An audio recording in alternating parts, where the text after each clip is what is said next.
샬롬 샬롬 샬롬 샬롬. 하나님 사랑합니다. 여러분 주 안에서 사랑합니다. 네, 잠언 28장 1절에서 16절. 탐욕을 미워하는 자는 장수하니라 이렇게 말씀하고 있습니다. 28장 말씀. 네. 악인을 쫓아오는 자가 없어도 도망하나 의인은 사자같이 담대하니라. 네, 나라는 죄가 있으면 주관자가 많아져도 명철과 지식은 사람으로 말미암아 장구하게 되느니라. 가난한 자를 학대하는 가난한 자는 곡식을 남기지 아니하는 포고 같으니라. 율법을 버린 자는 악인을 칭찬하나 율법을 지키는 자는 악인을 대적하느니라. 악인은 정의를 깨닫지 못하나 야훼를 찾는 자는 모든 것을 깨달으니라. 이렇게 해서 17, 18절에 보면 가난한 자를 구제하는 자는 궁핍하지 아니하려니와 못본치 않은 자에게는 저주가 크니라. 악인이 일어나면 사람이 숨고 그가 멸망하면 의인이 많아지느니라. 오늘 잠언은 두 종류의 사람들을 우리에게 소개하고 있습니다. 그 중에 한 인간은 의인이며 또 한 인간은 악인이죠. 그럼 누가 악인이며 누가 의인일까? 그것은 우리 사람은 아무도 알 수 없습니다. 하나님의 주권이시죠. 다만 오늘 지혜의 책 잠언에서는 의인과 악인의 성격과 행동을 대조시켜서 우리에게 교훈을 주고 계십니다. 예를 들면 의인은 야훼를 찾고 성실히 행하는 자는 사자같이 담대하고 반대로 악인은 쫓아오는 자가 없어도 도망하는 자라는 것. 이렇게 상반된 성격과 행동을 발사할 수 있습니다. 그러면 의인의 행동은 어떨까? 첫째, 하나님을 찾는다 이렇게 나오죠. 악인은 쫓아오는 자가 없어도 도망하나 의인은 사자같이 담대하니라. 나라는 죄가 있으면 주관자가 많아져도 명철과 지식 있는 사람으로 말미암아 장구하게 됩니다. 예를 들면 의인은 야훼를 찾고 성실히 행하는 자, 사자같이 담대하다. 악인은 쫓아온 자가 없어도 도망하는 자다. 이렇게 상반된 성격과 행동을 발사할 수 있어요. 그러면 의인의 행동은 어떨까? 첫째는 하나님을 찾는다. 5절에 보면 야훼를 찾는 자는 모든 것을 깨닫는다 이렇게 말씀하고 있어요. 악인은 정의를 깨닫지 못하나 야훼를 찾는 자는 모든 것을 깨달느니라. 인간은 본래 의인과 악인으로 분류된 존재가 아니에요. 그러나 아담의 타락 이후에 부패하고 가증한 그러한 신령을 소유한 존재로 의와는 거리가 먼 사람들이 되었어요. 그러나 하나님의 독생자이신 그리스도를 통한 대속의 은총 때문에 인간은 그리스도를 믿음으로 아무 조건 없이 의롭다함을 인정받게 된 거죠.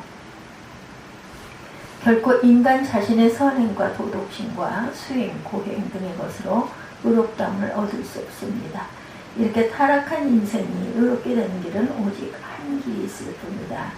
하나님을 찾을 때 가능합니다. 타락한 인생들의 모습 어떨까요?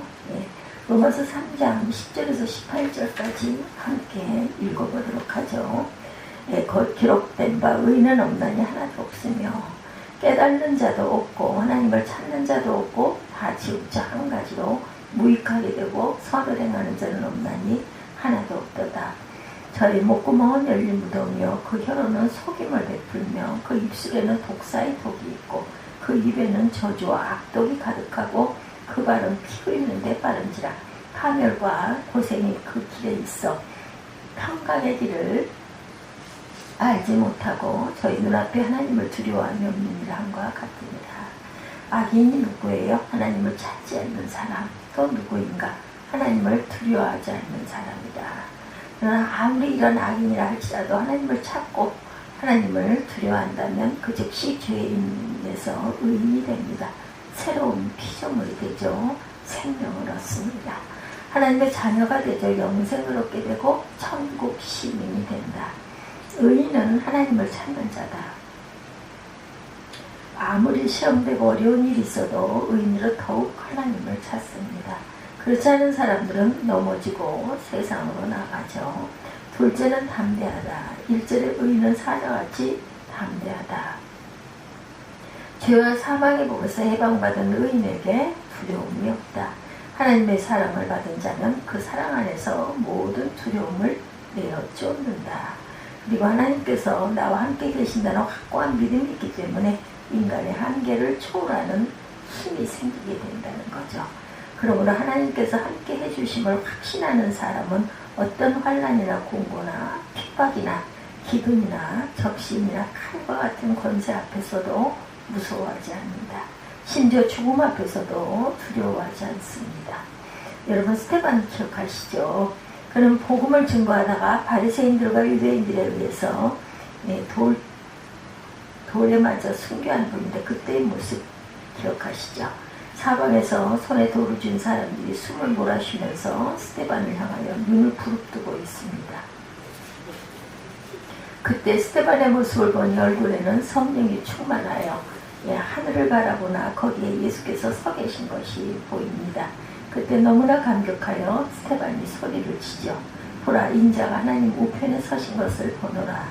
두려워하는 기색도 무서워하는 기색도 그에게는 찾아볼 수가 없어요. 그때 스데반은 오늘 잠언에서 말씀한 의인은 사자가 같이 담대하니라고 한 본문을 좋은 모델입니다. 히브리서 11장은 믿음의 장인데 그곳에서 의인들을 만나볼 수가 있죠. 거기에 섰는 의인들은 모두 사자같이 담대한 자들이었다.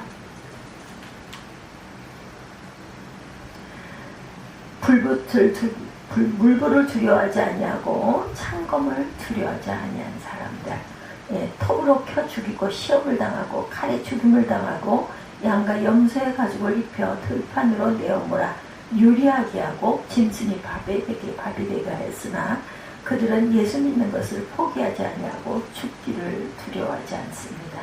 한때 다니엘은 바벨론 왕국은 느부갓네살에게 선택을 받아 왕궁의 진미를 먹을 큰 꿈과 출세의 기회가 주어졌으나 그는 하나님의 명령을 지키기 위해서 임금의 명령을 거절하기도 합니다. 마음의 뜻을 정하여 왕의 진미를 거절해요. 왜냐하면 왕이 준 음식은 아무리 기름진 음식이라도 우상 제물임에 그는 먹을 수가 없었습니다. 그의 담대함은 어디서 온 것일까? 하나님은 생사화복을 주권자 되신다는 불같은 신앙심에서 나온 담대함이죠.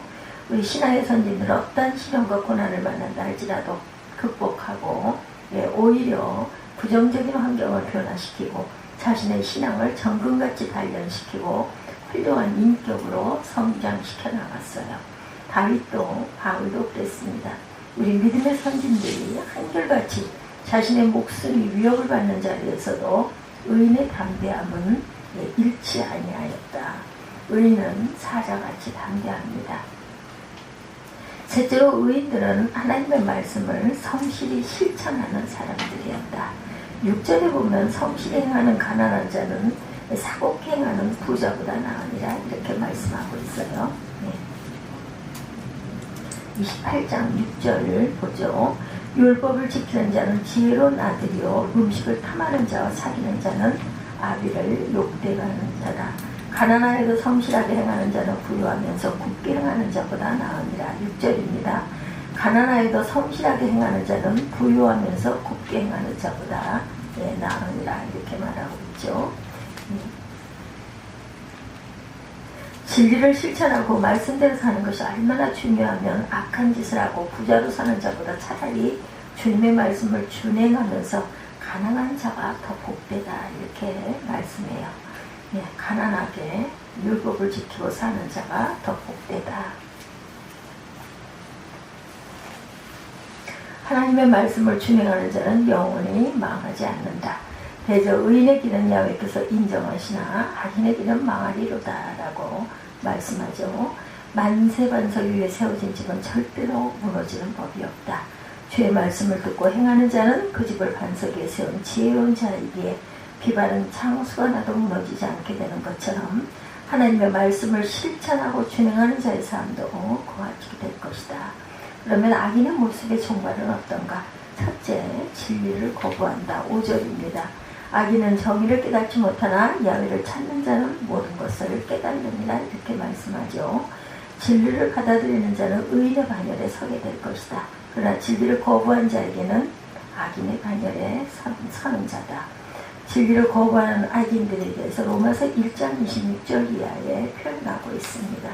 악인들은 욕심대로 행하고 이 때문에 하나님께서 그들을 부끄러운 욕심에 내버려 두셨으니 곧 그들의 여자들도 순리대로 쓸 것을 받고 영리로 쓰고 순리대로 하지 아니하고 영리대로 한다.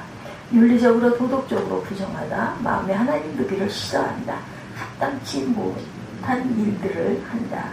합당치 못한 일들은 뭘까요? 불의, 추악, 탐욕, 악의가 가득하고 시기하고 살인하고 분쟁하고 사기치고 악독하고 수군수군하고 비방하는 것이 합당치 못한 일들이다 이렇게 말하죠.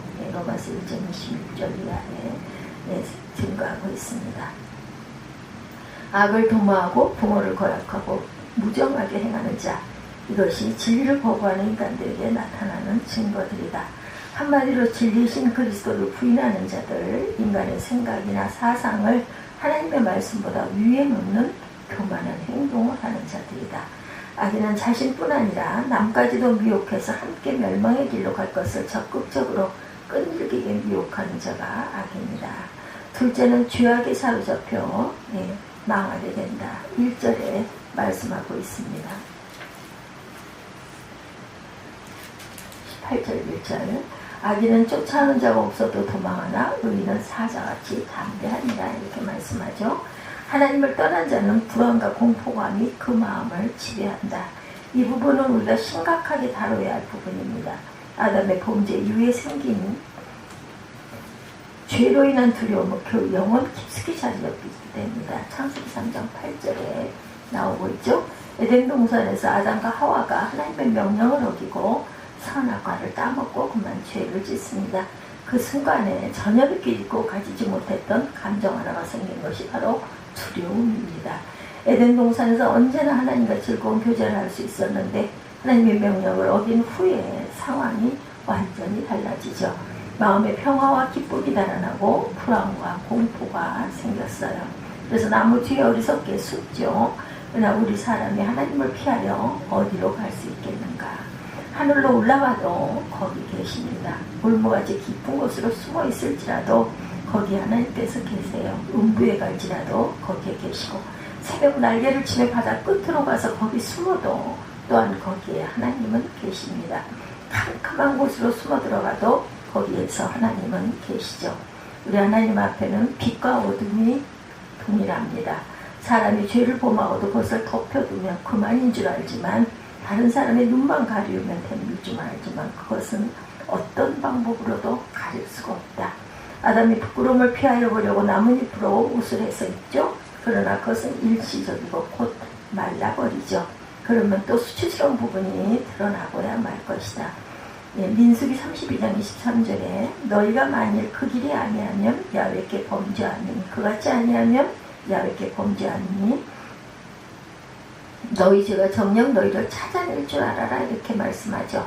이 말씀은 우리의 지은 죄가 우리를 찾아내고야 말겠다는 것, 손바닥으로 하늘을 가릴 수 없음 같이 마찬가지로 찾아낸다. 타조는 몸통이 크고 머리는 아주 작습니다. 요즘 광우병 파동들이 있었던 때가 있었어요. 깃털 달린 소고기가 인기가 있다고 합니다. 깃털 달린 소고기는 타조고기를 말하죠. 근데 타조가 사냥꾼에게 쫓길 때 도망가다가 너무나 힘이 들고 더 이상 뛸 수 없으면 타조가 모래의 머리를 푹 파묻는다 그래요. 물론 몸통은 그대로 드러나 있는데 그러면 타조 생각에는 눈을 가리웠으니 내가 숨었다라고 생각을 하지만 범죄한 인간이 하나님 앞에서 숨는다면 꼭 타조와 같은 꼴이 될 것이다. 왜 악인은 쫓아오는 자 없는데도 도망을 할까? 그 사람 속에 있는 양심이 그 죄를 알고 그 사람을 쫓아오기 때문이다. 그것이 그 사람의 마음을 괴롭게 하고 공포심을 불러일으키고 초조와 불안으로 이끌고 갑니다. 시편 102편에 다윗의 괴로운 심정을 토로한 말씀, 그의 뼈가 맹과리같이 탔다라고 말합니다. 음식 먹기도 귀찮고 맛이 없고 나오는 이 탄식 소리뿐이다. 위로기가 참새 같고 당아새와 부엉이 같고 잠을 잘 수도 없고 혹 잠이 들면 가에 눌려 놀라 깨기를 반복한다. 시편 102편 4절과 6, 7절입니다. 그런 날이 반복되니 점점 쓰러져가는 풀과 같다. 102편 11절에 이렇게 고백하죠. 죄를 지은 사람을 다른 사람이 아무 말하지 아니하여도 그 죄가 양심을 통해서 쫓아나오기 때문에 쫓아오는 사람이 없어도 자꾸 두려워서 도망을 간다. 그리고 죄를 범하면 당장 보응을 받는 경우가 있지만 대부분 당장 벌을 받지는 않아요. 어떤 경우는 그 당대에 받지 않고 후대에 받는 경우도 있죠. 창세기 야곱을 실례로 볼 수 있습니다.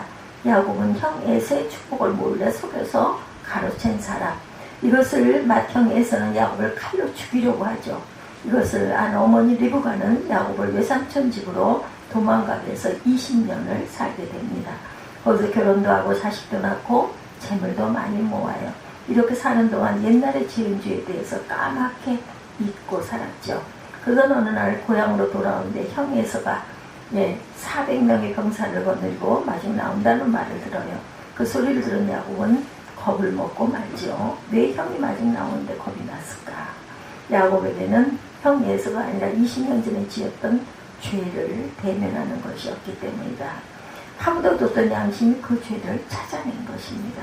죄를 반드시 찾아내고야만 한다. 요셉의 형들도 마찬가지. 요셉의 형들의 동생 요셉이 묘세의 굴을 상사꾼들의 노예로 팔아먹죠. 그리고 요셉의 옷에 피를 묻혀서 짐승에게 잡아먹힌 것처럼 꾸며서 아버지 야곱을 깜쪽같이 속입니다. 완전 범죄다 생각을 했으나 30년의 세월이 흐르죠. 형들은 아우를 그렇게 팔아먹은 죄를 까맣게 잊고 살았는데 가나안 땅에 흉년이 들고 형들이 애굽에 곡식을 사러 가게 되죠. 근데 거기서 자기들이 팔아먹은 동생 요셉을 만나게 됩니다. 그것도 하늘을 찌를 듯한 권세를 가진 사람으로 서 있는 요셉을 만납니다. 30년 만에 만나는 형제이니 얼마나 반가울까. 그런데 그들이 반가웠겠는가. 반가운 것이 아니라 두렵고 떨려 말을 못할 지경이 됩니다. 형들은 동생 요셉을 만난 것이 아니라 자기들의 지은 죄가 자기를 찾아낸 것이다. 악인이 지은 죄는 없어지는 것이 아니고 죄는 졸졸 따라다니다가 반드시 맞닥뜨리게 되는 것이 죄다. 죄를 짓고 평안할 수가 없어요. 죄를 짓고는 담대할 수가 없습니다. 지은 죄의 용서함을 받기 전까지는 담대할 수도 없고 없어지지도 아니한다. 그래서 성경이 말씀하기를 의인은 사자같이 담대하나 악인은 쫓는 사람이 없어도 도망을 간다 이렇게 말씀하죠. 요셉은 보디발의 부인의 모함에 감옥에 갇히죠. 거기서도 담대합니다. 그 이유는 죄를 짓고 그곳에 들어온 것이 아니었기 때문에 죄가 없이 억울하게 갇혔기 때문에 4절에도 율법을 버린 자는 악인을 칭찬하나 율법을 지키는 자는 악인을 대적하느니라 이렇게 말씀하고 있죠. 28장 4절입니다. 율법을 버린 자는 악인을 칭찬하나 율법을 지키는 자는 악인을 대적하느니라. 율법을 버린 자는 악인을 말하고 율법을 지키는 자는 의인을 일컫습니다. 다시 말하면 악인은 악인을 두둔하고 칭찬한다. 악인은 악인을 두둔하고 칭찬한다. 그러나 율법을 지키는 자 의인은 의인을 칭찬하지 아니하고 또한 대적하는 것이다. 이런 사람이 하나님의 사람이라는 거예요. 악인을 칭찬하는 사람이 악인이 아닐까? 도대체 어떤 눈으로 보았기에 악인을 칭찬할 수 있다는 말인가? 9절에 사람이 귀를 돌이키고 율법을 듣지 아니하면 그의 기도도 가증하니라 이렇게 말씀하고 있어요. 사울이 망한 이유 왕과여 듣지 아니하였기 때문이다. 그래서 결국은 하나님께 버림을 받죠. 이런 삶을 살아서는 안 됩니다. 깨우쳐도 깨우쳐지지 않는 그러한 삶을 살아서는 결코 안 된다는 말씀을 하고 있어요. 도무지 핑계만 대고 순종할 줄 모르는 그런 악인들, 그렇게 깨우쳐 말하는데도 깨닫지 못한다. 결국 하나님의 말씀을 버렸으므로 하나님께서 사울을 버려서 왕이 되지 못하게 하고 말죠. 사무엘상 15장 3절 11절, 19절, 23, 4절, 26절에 증거합니다. 사무엘상 15장 3절 보죠.